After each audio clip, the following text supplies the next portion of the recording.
a todos, bienvenidos al webinar del día de hoy. Les habla Sebastián Galiardo Paz, ingeniero agrónomo Smart Fertilizer. Hoy vamos a conversar y vamos a hacer este webinar en función de tomate. Vamos a hablar acerca de cómo se lleva a cabo la precisa fertilización en el cultivo de tomate.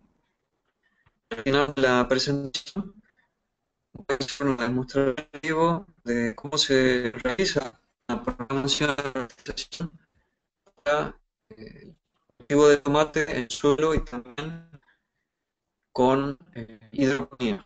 Un cultivo de tomate en polvo y un cultivo de tomate en suelo. A ver si está bien, pueden estar bien, pueden contestar a través del chat del panel de control que tienen en su lado derecho. Pueden responder. Quiero saber si está todo en orden para comenzar. Por favor, pueden controlar a través del chat y del panel que tienen en su lado derecho. Allí controlan el audio y el video. Desde mi parte yo he dado audio y video a todos. Está todo en orden, estoy revisando mi panel. Acá me están respondiendo que está todo en orden. Entonces vamos a comenzar, ya que esta presentación va a ser un poco larga, sobre todo porque vamos a hacer un demo de mostrar cómo realiza la programación de fertilización Smart para tomate en campo abierto y también tomate hidropónico. Las preguntas, por favor, déjenlas al último. Yo me voy a quedar en línea para responder todas sus dudas. Aquí me siguen respondiendo, me indican que está todo en orden. Vamos a dar comienzo con la presentación del día de hoy. Preciso manejo en la fertilización del tomate.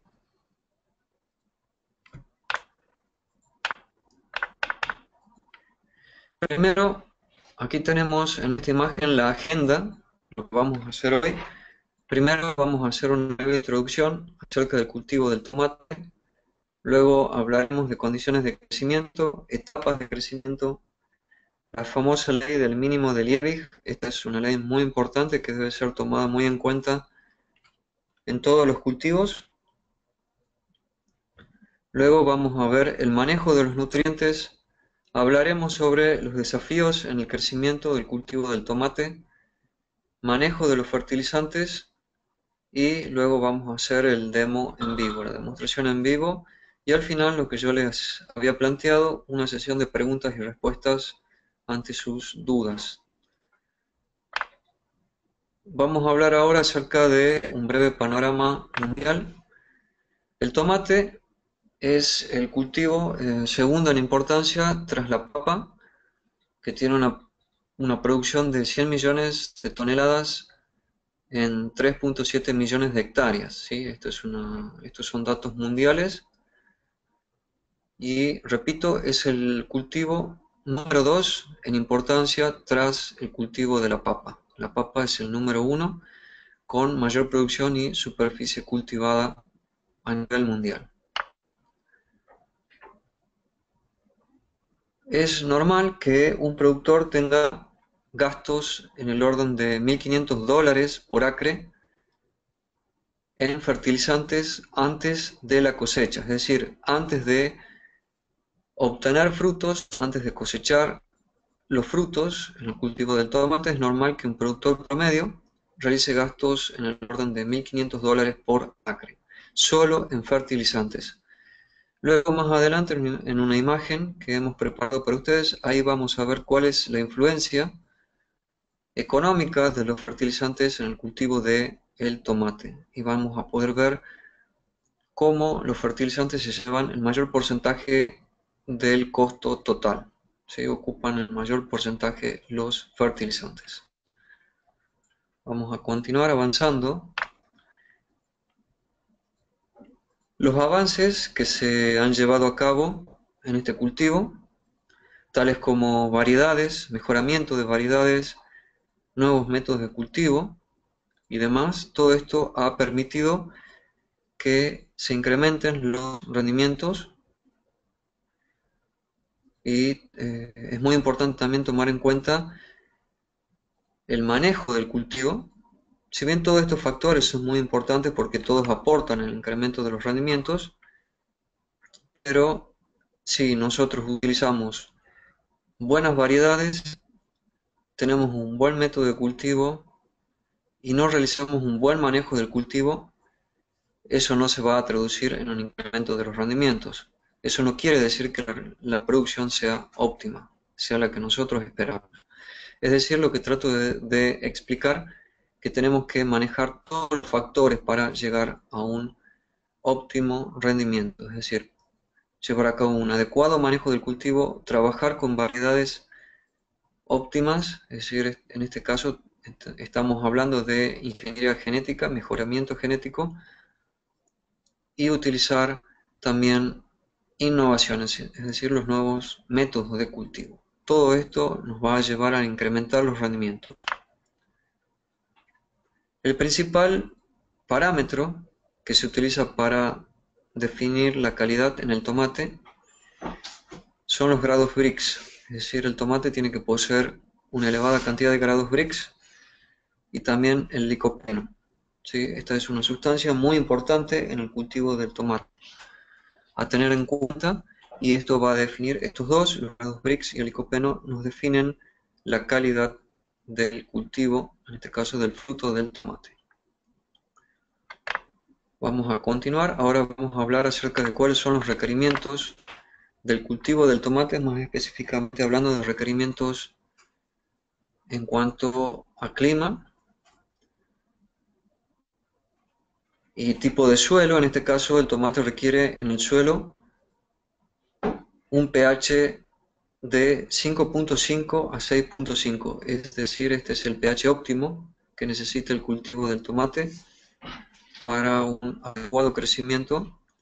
En cuanto a la salinidad, el umbral de salinidad se presenta en 2 decisiones en el metro, es decir, hasta este valor de salinidad el cultivo del tomate presenta el 100% de rendimiento. Conforme siga aumentando la salinidad, el rendimiento va a ir disminuyendo. Es decir, va a ir incrementando el porcentaje de pérdida de rendimiento con el aumento de la salinidad. Repito, hasta 2 decisiones por metro, el tomate presenta el 100% de rendimiento. Y por encima de este umbral, el porcentaje de disminución del rendimiento comienza a aumentar conforme aumenta la salinidad. La temperatura es muy importante, requiere una temperatura media diaria para crecer óptimamente de 18 a 25 grados centígrados y por las noches temperaturas que van desde los 10 a 20 grados centígrados. Esta es la temperatura óptima que requiere el cultivo del tomate. En esta tabla estamos viendo cuál es la respuesta a la salinidad por parte del cultivo del tomate. Pueden ver que en una conductividad eléctrica de 1.7 decisiemens por metro, la disminución en el rendimiento del cultivo del tomate es cero, no hay ningún porcentaje de disminución del rendimiento. Pueden ver conforme aumenta la salinidad cómo disminuye el rendimiento ya a valores de conductividad eléctrica de 2.5 decisiemens por metro. El rendimiento del cultivo del tomate ha disminuido en el orden del 10%, a 3.5 decisiemens por metro, el rendimiento disminuye en un 25%, y ya a valores de conductividad eléctrica de 7 decisiones por metro, la disminución del rendimiento del tomate es del 100%. Ya aquí no hay producción en estos valores de conductividad eléctrica. Esto es muy importante a tener en cuenta para llevar a cabo un buen manejo del cultivo y obtener una adecuada producción y rentabilidad del mismo. Existen cultivos que son mucho más resistentes a la salinidad que otros, hay otros que son más sensibles, eso depende del cultivo y también de las variedades, y por ello es que estos valores son específicamente del tomate y no se puede extender estos valores de conductividad eléctrica para cualquier cultivo para definir cuál es la definición del rendimiento. Repito, Estos valores son específicos de cultivos y también de cada variedad.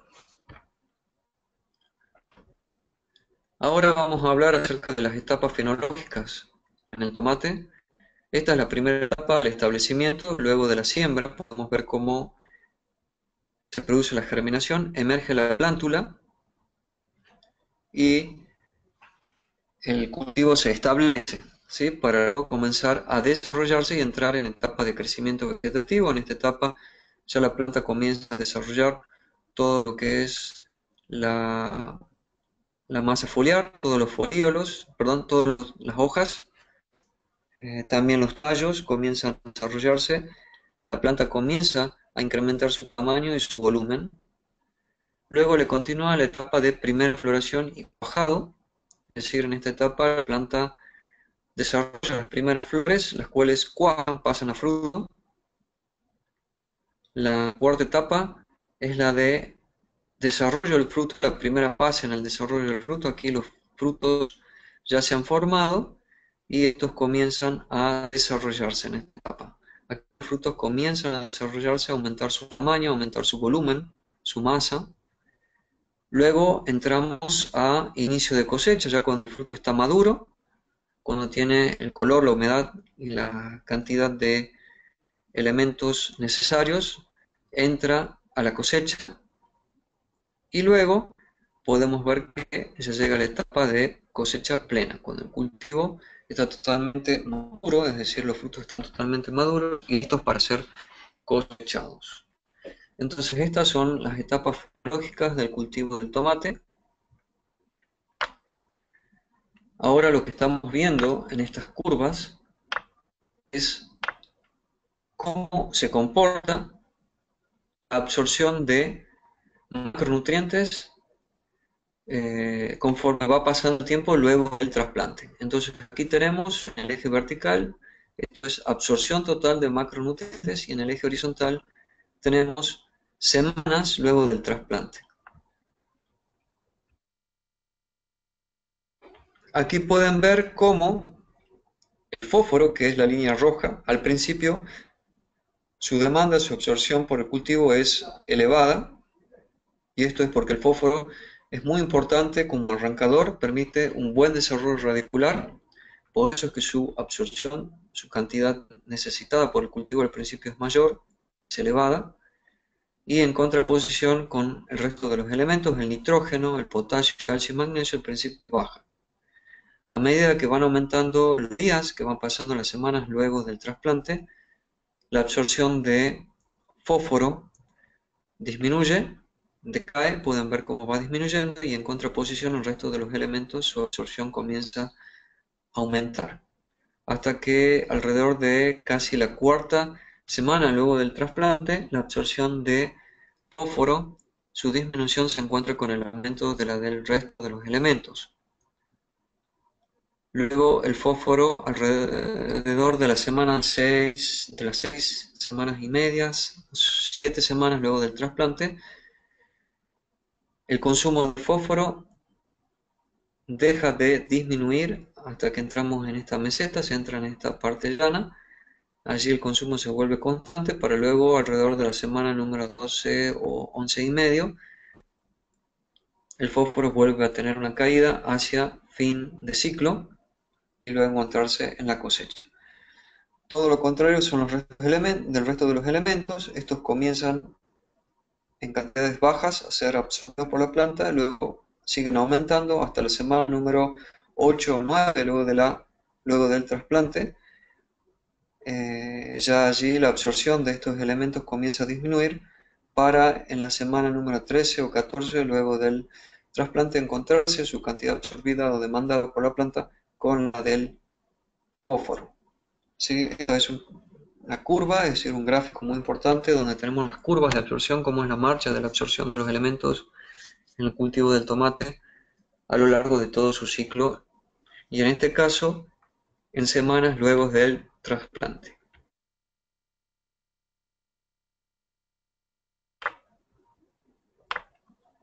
Vamos a continuar. Aquí tenemos la ley del mínimo de Liebig. ¿Sí? Esta es la ley tan famosa y tan importante para el manejo de cualquier cultivo. Esta ley está representada por este barril. Cada duela, cada tabla es un elemento, ¿sí? Aquí pueden ver, este es cloro, calcio, fósforo como óxido de fósforo, P2O5, nitrógeno, óxido de potasio y así el resto de los elementos. El agua, la altura de agua, la cantidad de agua en el barril representa el rendimiento del cultivo.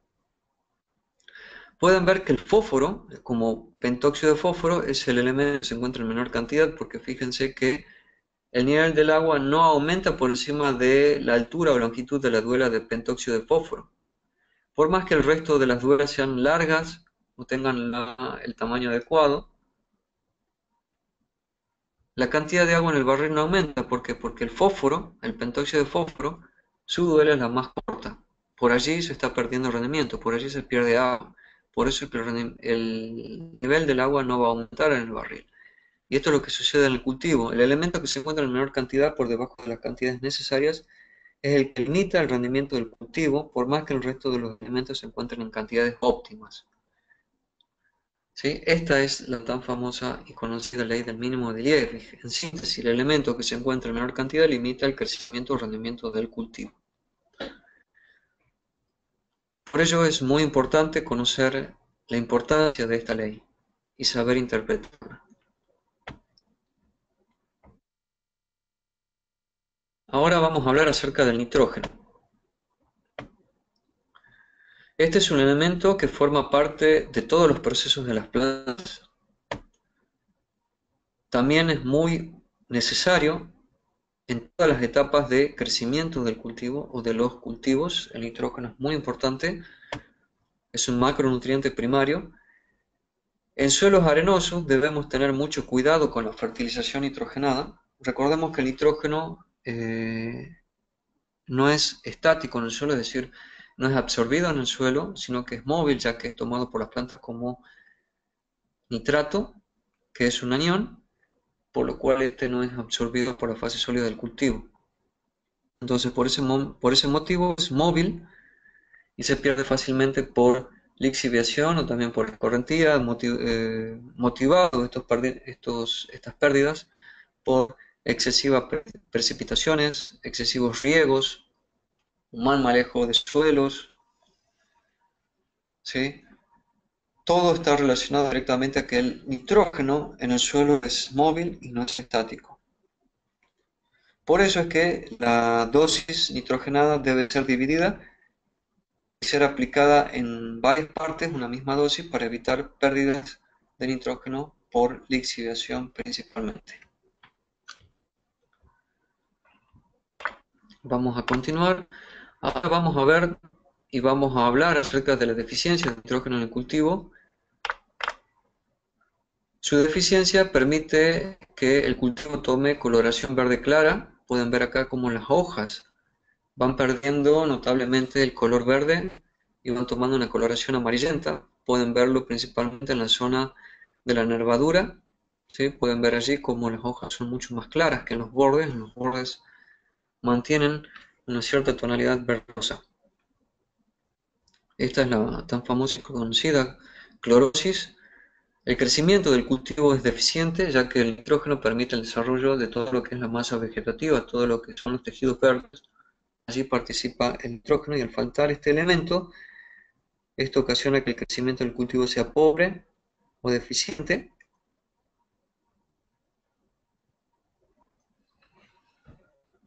Y también aumenta el exceso de nitrógeno la susceptibilidad de las plantas a las enfermedades. Las vuelve muy vulnerables, muy sensibles al ataque de las enfermedades, el exceso de nitrógeno. Ahora vamos a ver cuáles son los problemas por exceso de nitrógeno. El exceso induce a caída de flores. Las hojas son delgadas, no tienen cuerpo, no tienen consistencia, son muy blanditas, tiernas. El exceso de nitrógeno induce a enfermedades, a que la planta sea susceptible a enfermedades.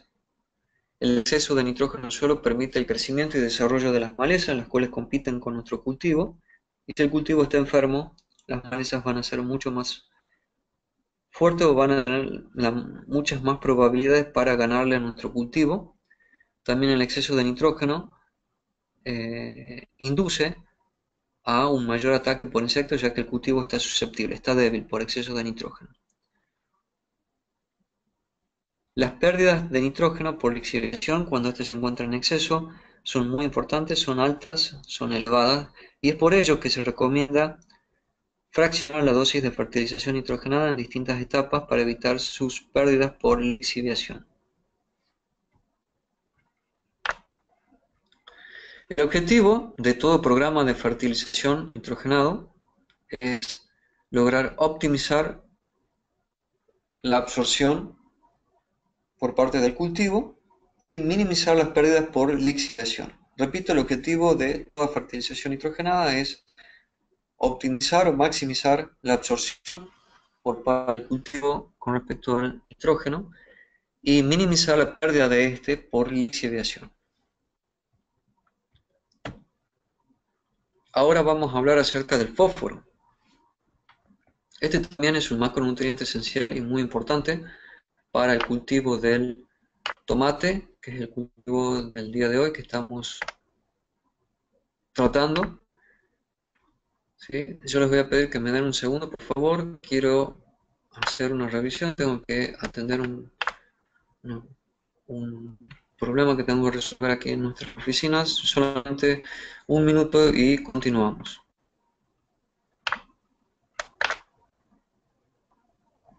Muy bien amigos, ya estoy de vuelta con ustedes. Vamos a continuar.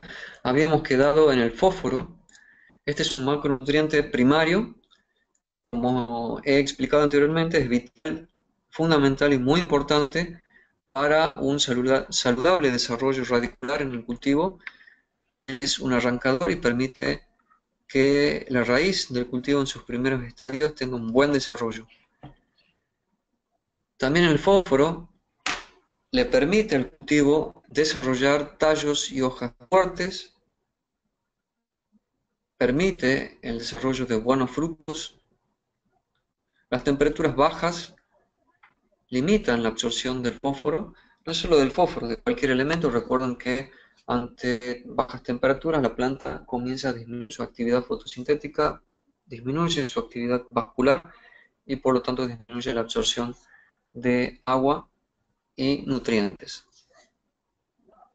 Por eso es que la baja temperatura limita la absorción de la solución del suelo y a través de ella van el agua y los elementos, como en este caso el fósforo. El fósforo, su disponibilidad es óptima en un rango de pH que va de 5.8 a 6.5. Dentro de este pH, dentro de este rango de pH, la disponibilidad de fósforo es óptima, es máxima.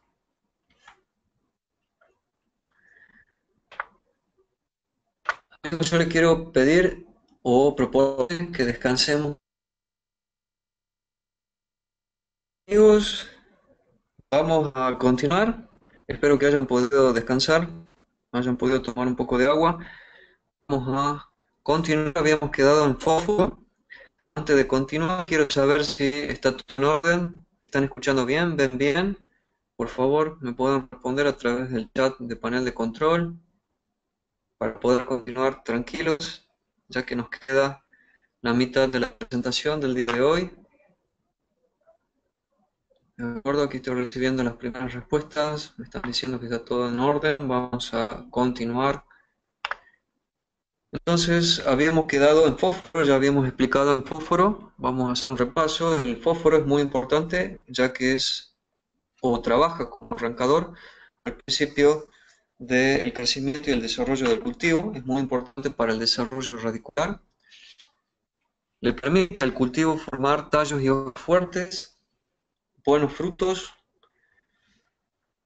y la disponibilidad del fósforo es óptima en rangos de pH de 5.8 a 6.5 y como todo nutriente, su absorción se ve limitada con bajas temperaturas por una menor actividad o funcionamiento del cultivo ante temperaturas frías. ¿Sí? De acuerdo, aquí me están indicando que está todo en orden. Vamos a continuar a la próxima imagen. Vamos a continuar del fósforo. Los síntomas de deficiencia del fósforo son un bajo desarrollo y mal funcionamiento de la raíz, menor floración y fructificación del cultivo. Vamos a hablar acerca del exceso de fósforo. Su exceso permite que se desarrollen malezas, es decir, el exceso de fósforo en el suelo también va a ser utilizado por las malezas y esto va a permitir el desarrollo de ellas y la competencia con el cultivo. Y el fósforo, esto es muy importante, reacciona con el calcio formando compuestos los cuales no son disponibles para el cultivo. Y también a tener muy en cuenta, el fósforo es tomado por la planta como anión, es el único anión que no es móvil en el suelo, el único anión que se fija a la fase sólida y lo hace a través del calcio. Repito, el fósforo es tomado por la planta como anión y es el único anión que no es fijo en el suelo, perdón, es el único anión que no es móvil en el suelo. ¿Sí?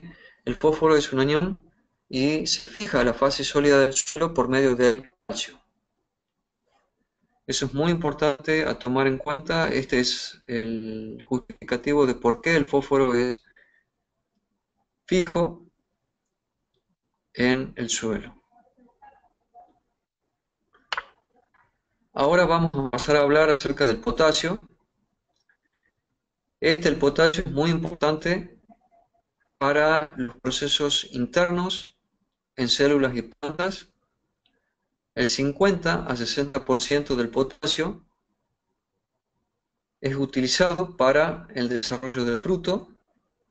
El potasio tiene un papel de suma importancia en la regulación hídrica de los vegetales y también es muy importante el potasio en todas las funciones metabólicas del cultivo, tal como el movimiento de azúcares desde hojas a frutos. Relacionado a los azúcares son los grados Brix. ¿Sí? Por medio de grados Brix se miden los azúcares en los cultivos. Entonces estas son las funciones de importancia del potasio. Vamos a continuar. Los síntomas por deficiencia de potasio, su, su baja disponibilidad o baja cantidad induce a que el cultivo sea susceptible a sequías y sea mucho más propenso a lesiones por frío. También aumenta la sensibilidad del cultivo a las enfermedades. El exceso de potasio produce antagonismo con nutrientes tales como el magnesio. Al encontrarse el potasio en exceso, disminuye la absorción de magnesio.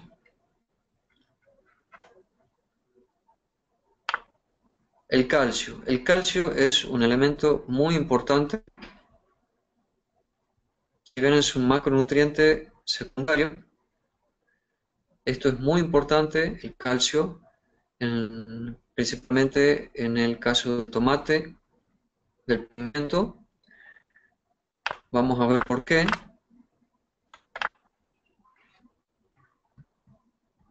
Por la podredumbre apical, esto está relacionado directamente a la podredumbre apical, es lo que están viendo en pantalla. Lo que sucede es que el calcio forma parte de las paredes celulares y de los pectatos. Al faltar calcio, las células vegetales en sus paredes no tienen estas sustancias, estas paredes se debilitan, se rompen y se produce la liberación del contenido celular. Se destruyen los tejidos, primero se producen grandes manchas en el ápice de lo que están viendo ahora en pantalla, en esta foto. Pueden ver estas manchas oscuras, manchas negras, zonas blandas, zonas húmedas. Allí se va destruyendo el tejido y luego se forman grandes costras negras. Todo esto disminuye la calidad y el valor del fruto. Esta es la famosa podredumbre apical, tan conocida en el cultivo del tomate y que debe ser tenido en cuenta y que está directamente relacionado a la falta de calcio en el cultivo. Vamos a continuar hablando del calcio. El calcio es muy importante para el crecimiento de las raíces y las hojas. Permite optimizar, maximizar la reproducción en el cultivo, principalmente en el cultivo del tomate. Y como he hablado anteriormente, permite que los tejidos vegetales sean firmes y también aporta a la calidad de ellos. ¿Sí? Aquí también estamos viendo en esta foto ejemplos de podredumbre apical. Esto ya es una podredumbre apical avanzada. Pueden ver cómo ahora ya estas zonas son estas manchas necróticas, son zonas necróticas. Aquí el cultivo está totalmente muerto en esta zona. El tejido está muerto, se forman estas costras. Son zonas ya que están secas, resecas. Son zonas duras. Y pueden ver cómo acá este cultivo, este fruto, ya no tiene valor. Aquí ha perdido totalmente el valor. Estos seguramente van a ser frutos que van a ser deseados. Esta foto ya la he mostrado anteriormente. Aquí podemos ver cómo estas zonas necróticas son mucho más blandas y húmedas que la foto anterior. Esto es una podredumbre apical no tan avanzada con respecto a la foto anterior que he mostrado.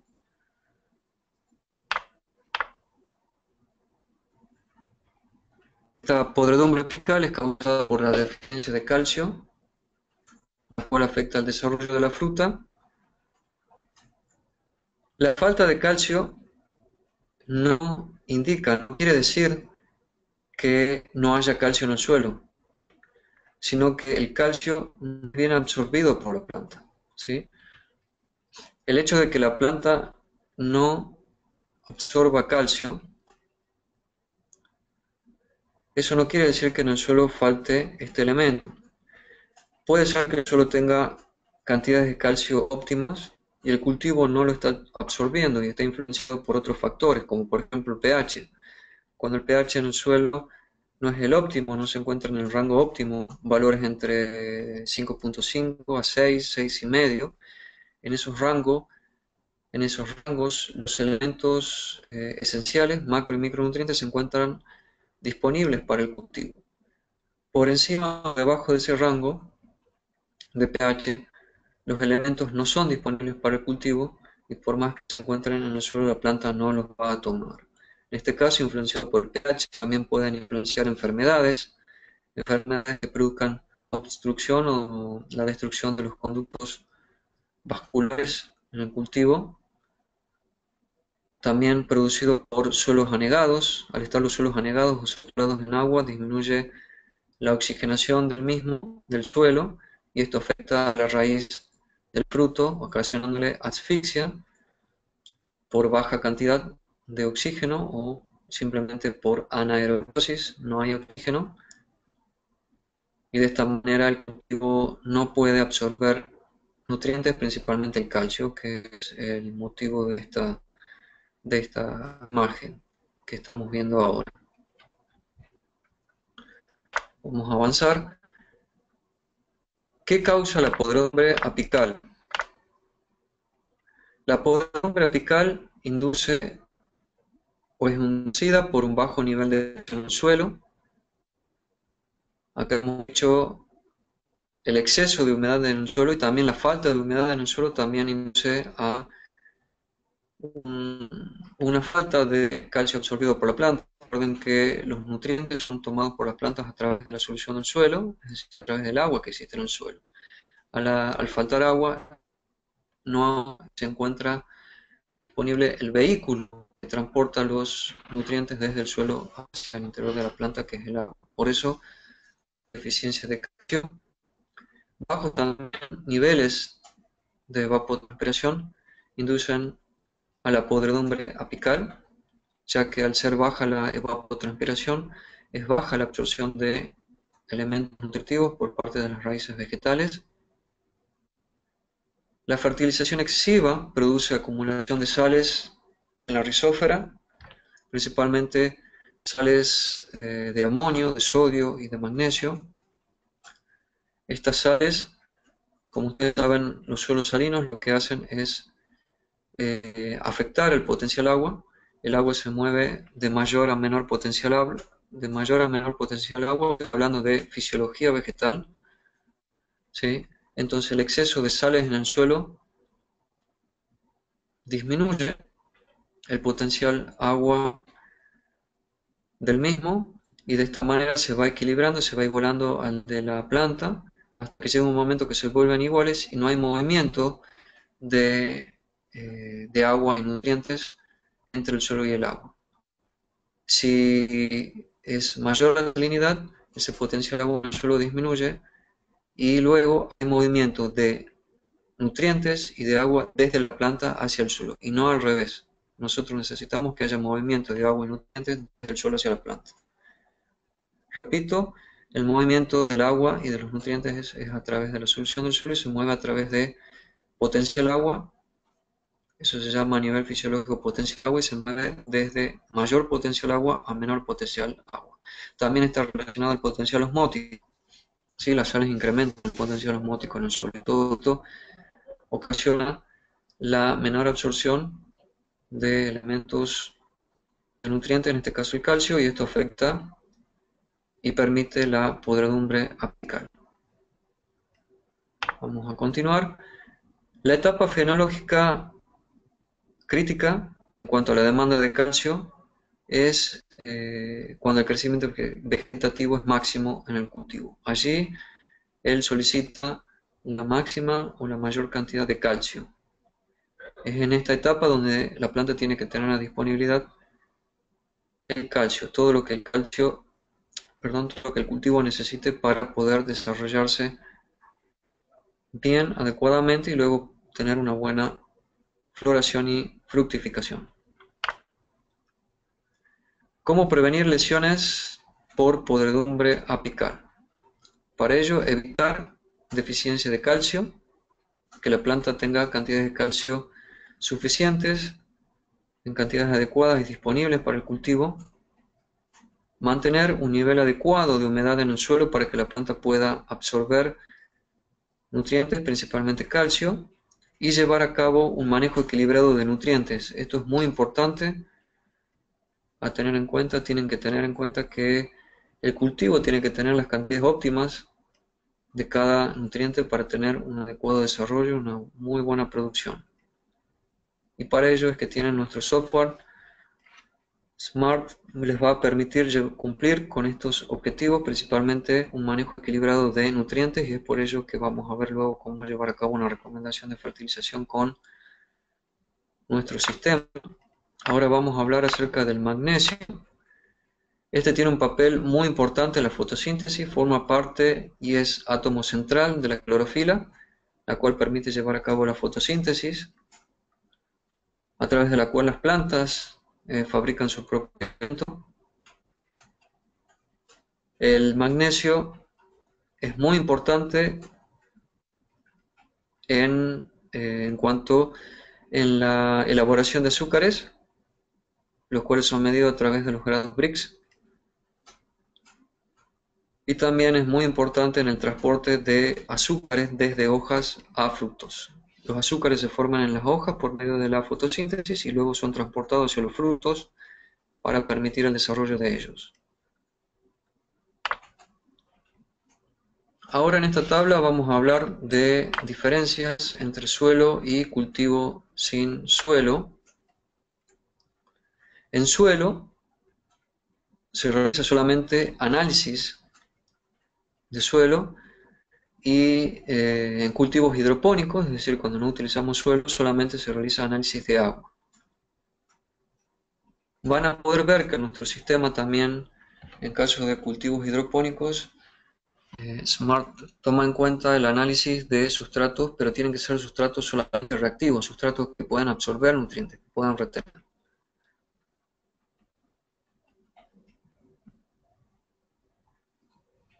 En cuanto a la irrigación, en el suelo se requiere de niveles medios de riego, en cambio en sistemas sin suelo las cantidades de irrigación o la irrigación misma es muy importante, requiere elevados niveles de irrigación. En cuanto a la nutrición en suelo, se lleva a cabo en cantidad por área y en sistemas sin suelo es llevado a cabo por medio de agua, es decir, en cantidad por agua. En sistemas con suelo está presente el buffer. El buffer es la propiedad del suelo, es una característica del suelo y esto indica la resistencia del mismo a cambios de pH. En cambio, en sistemas sin suelo no hay buffer, no hay esta resistencia al cambio de pH, por eso de allí es la importancia de manejar y de controlar y monitorear principalmente la conductividad eléctrica y el pH. ¿Sí? Hay que tomar en cuenta estos factores. También se debe monitorear y medir permanentemente en sistemas hidropónicos las concentraciones de los nutrientes. En cuanto al rendimiento, este depende en el suelo de las propiedades del mismo, las cuales influyen directamente sobre el rendimiento del cultivo, y en sistemas sin suelo el rendimiento es máximo. ¿Sí? Solamente utilizamos agua y el agua que tenemos que utilizar en sistemas hidropónicos siempre debe ser de muy buena calidad. Por eso es que descartamos la calidad del agua y solamente indicamos que el rendimiento de un cultivo hidropónico depende y es máximo en sistemas sin suelo. En cuanto a la fertirrigación, en sistemas con suelo, puede ser que tengamos cultivos a secano, donde no se rieguen, no tengan ningún tipo de riego, o si son sistemas que se riegan y en ellos se hace fertirrigación, puede ser proporcional o cuantitativa, dependiendo de si la fertilización es llevada a cabo a lo largo de todo el riego o no. Y en sistemas sin suelo, en hidroponía solamente tenemos fertirrigación proporcional. En cuanto a los equipos y las maquinarias a utilizar en cada sistema, en suelo, el costo es bajo, es decir, que no tenemos tantas maquinarias y equipos como si tenemos en sistemas sin suelo, en cultivos hidropónicos. Requerimos una estructura, el sistema de fertirriego, los contenedores, fertilizantes, elementos y herramientas para controlar la calidad de la solución nutritiva, es decir, pHímetros, conductímetros y demás herramientas que elevan el costo de los cultivos hidropónicos. En cuanto a la protección de los cultivos en suelo, las enfermedades son muy importantes, ya que es un medio a través del cual se transmiten enfermedades y plagas. En cambio, en sistemas hidropónicos no existe este problema, ya que el agua estamos permanentemente monitoreándola y descartamos que el agua también pueda transmitir enfermedades o plagas.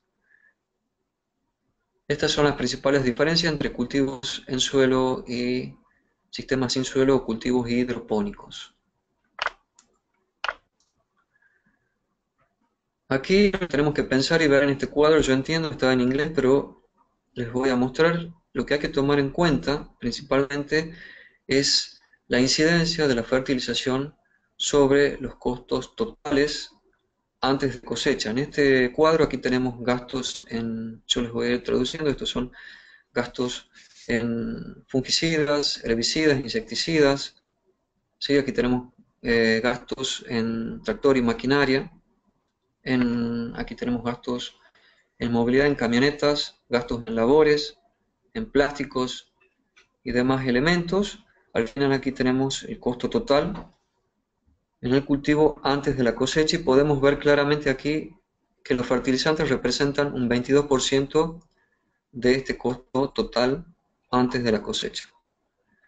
Eso es lo que tienen que ver aquí, la importancia y cuál es la incidencia de los fertilizantes. Un 22% es muy elevado y de aquí pueden ver cuál es la importancia de llevar a cabo un buen manejo de la fertilización de sus cultivos. Ahora vamos a pasar al demo en vivo con nuestro sistema, con nuestro software. Yo los voy a llevar y de paso también les voy a mostrar la nueva herramienta donde toma en cuenta el pronóstico del tiempo. Esta es una de las últimas herramientas que hemos incorporado a nuestro sistema, más allá de las imágenes satelitales y la forma de medir lotes por medio de ellas. Ahora están viendo nuestro sistema. Vamos a ir al menú principal. Vamos a comenzar con un plan o una recomendación de fertilización en un sistema de tomate hidropónico. Es por ello que entramos por esta zona por planes de fertilización, nuevo programa hidropónico.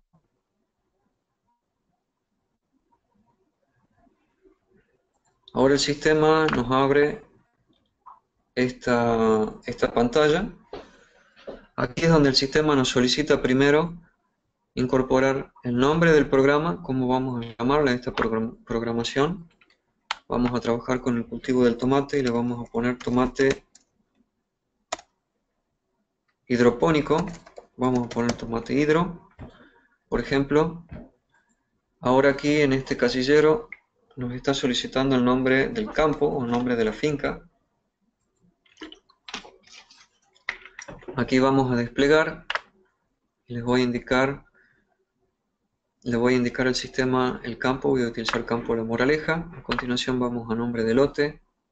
Voy a elegir el lote número 2. No, este es un lote muy grande.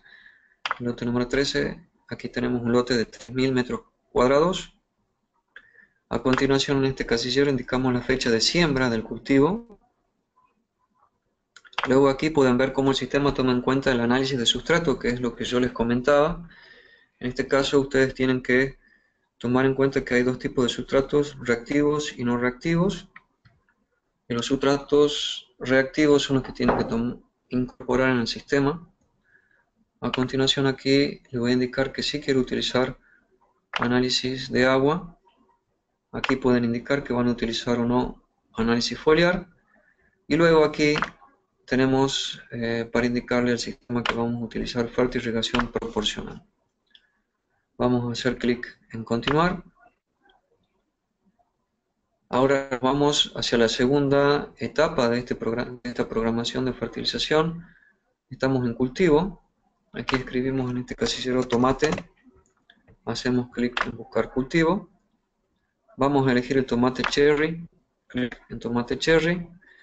Ahora el sistema nos muestra los requerimientos para este tipo de tomate en partes por millón. Aquí en esta tabla, aquí tenemos los macro y micronutrientes. Y aquí pueden ver los requerimientos de macro y micronutrientes. Aquí están las distintas etapas de crecimiento. Y en esta columna lo que tenemos que hacer es indicar el pH de trabajo. Vamos a trabajar con un pH 6. Le vamos a indicar cada etapa 6.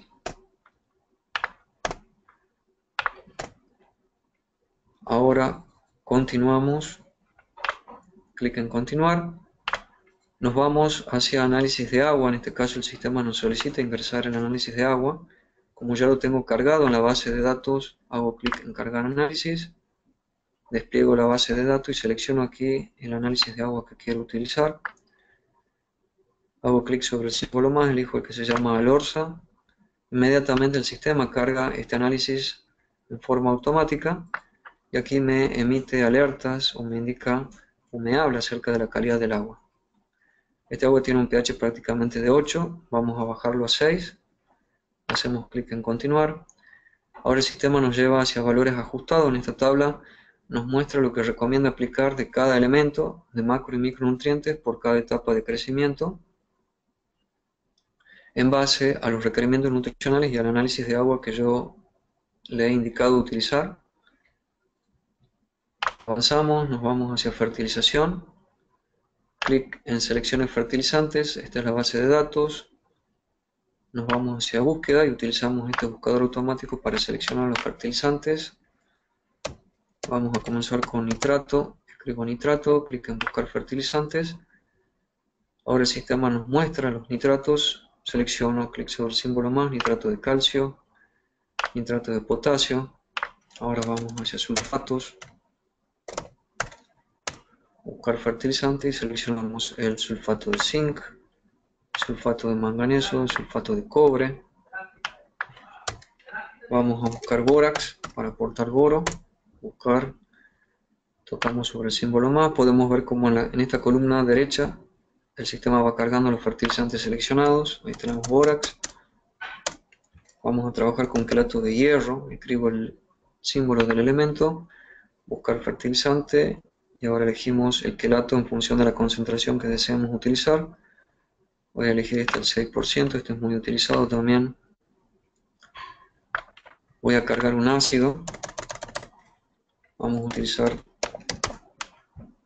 el ácido sulfúrico, escribo ácido, buscar un fertilizante, toco sobre el símbolo más, elijo el ácido sulfúrico. Aquí le incluyo, debo indicarle la concentración del 98%. Ahora realizamos clic en aplicar, obtener recomendaciones. Y el sistema nos va a mostrar en esta tabla lo que recomienda aplicar de cada fertilizante. Aquí están las distintas etapas de crecimiento. Fertilizantes, aquí tenemos el pH, pueden ver que ahora hemos bajado un pH de 6. Y la cantidad de ácido, aquí está el ácido sulfúrico. Las cantidades que él recomienda en mililitros por metro cúbico. El resto de fertilizantes que son sólidos los maneja en gramos por metro cúbico. Y aquí abajo podemos ver el balance. Podemos ver que en el caso del nitrógeno, del 100% de nitrógeno que el sistema recomienda aplicar en cada etapa, estamos aplicando en las tres primeras el 100%, en la segunda el 91% y nos falta, estamos en el 83% en la última etapa. Fósforo, no he utilizado ninguna fuente de fósforo, por eso están todas en 0%. Color rojo, potasio al 100%. Nos falta calcio en las tres primeras etapas. Magnesio, tampoco he elegido alguna fuente de magnesio. En cuanto a micronutrientes tenemos boro, hierro, manganeso y zinc al 100%. Cobre también. Solamente estaría faltando molibdeno en micronutrientes. Entonces vamos por seleccionar fertilizantes, volvemos a la base de datos. Voy a utilizar el molibdato. Voy a elegir aquí el molibdato de sodio. Lo selecciono. Voy a utilizar el nitrato de magnesio. Recuerden que me faltaba magnesio. Hago clic sobre el símbolo más. Aplicar, obtener recomendaciones. Y ahora vamos a ver lo que recomienda de cada uno de estos fertilizantes nuevos que he indicado el sistema. Podemos ver que ahora el nitrógeno está al 100%. Magnesio nos está faltando. Nos está faltando fósforo. Vamos a volver por algún fosfato. Volvemos a la base de datos. Escribo fosfato. Buscar fertilizantes. Escribo el monopotásico. Vamos a utilizar un sulfato. El sulfato de magnesio. Aplicar, obtener recomendación y ahora vamos a ver lo que recomienda el sistema.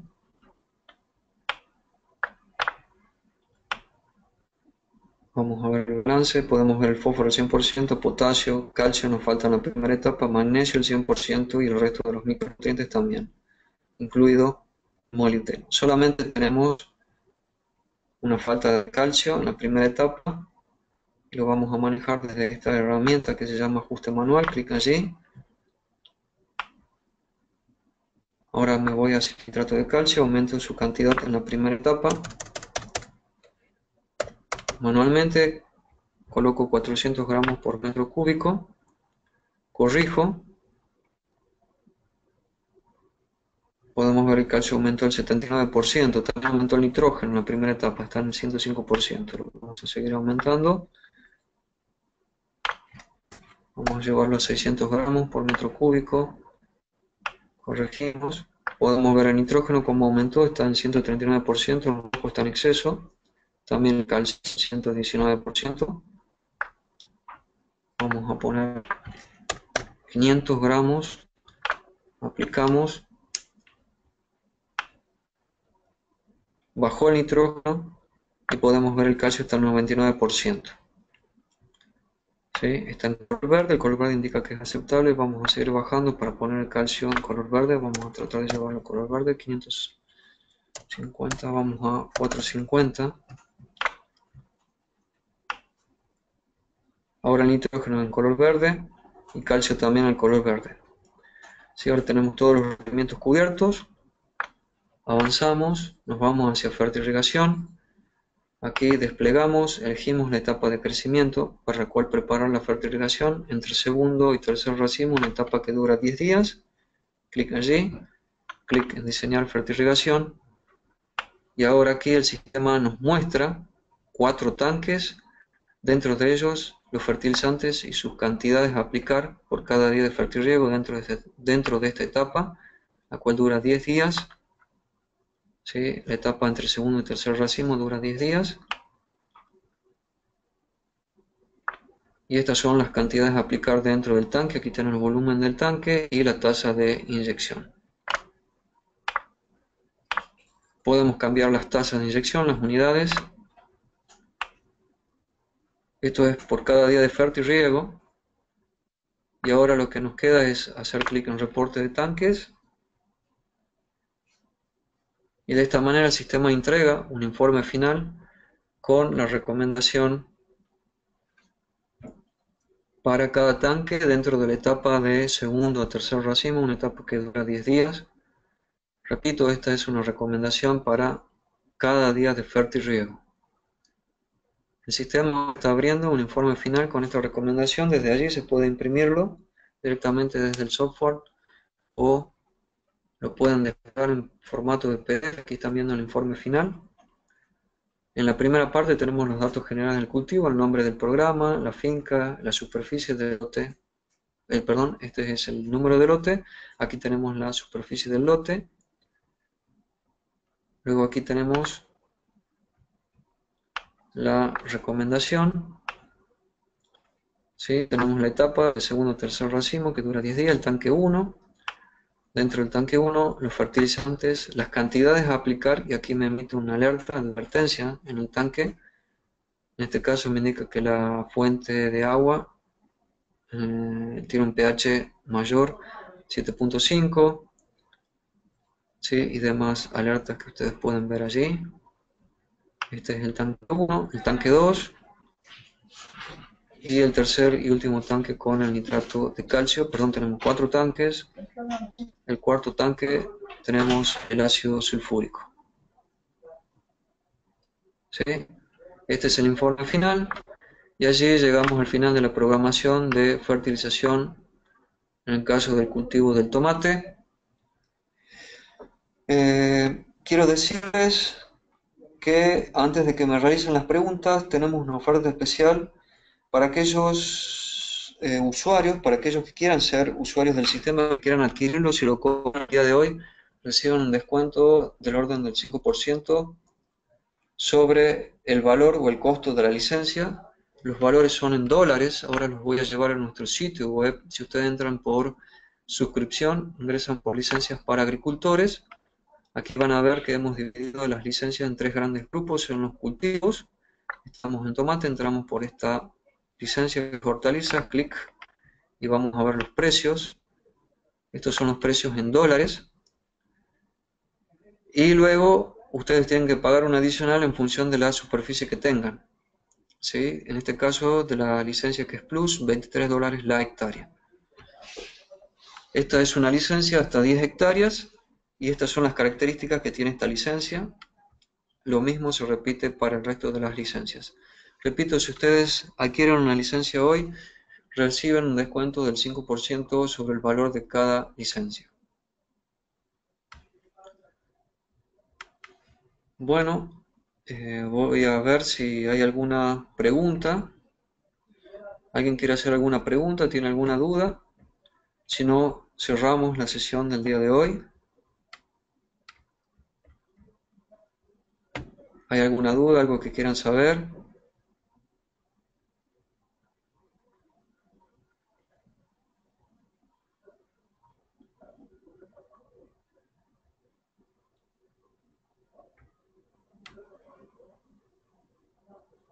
Aquí estoy recibiendo las preguntas.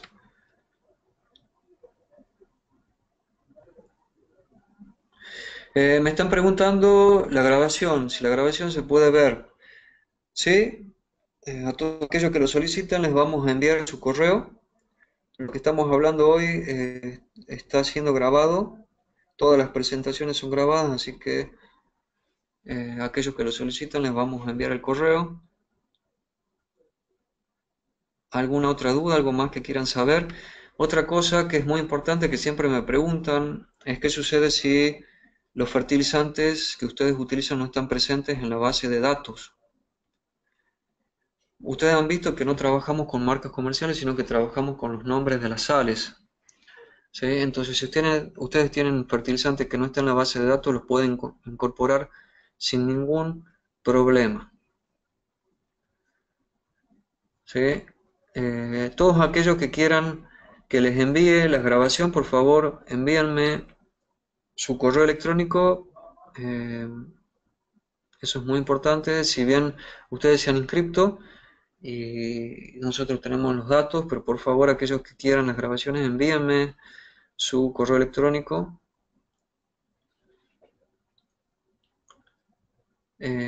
¿Hay más dudas? ¿Algo más que quieran saber?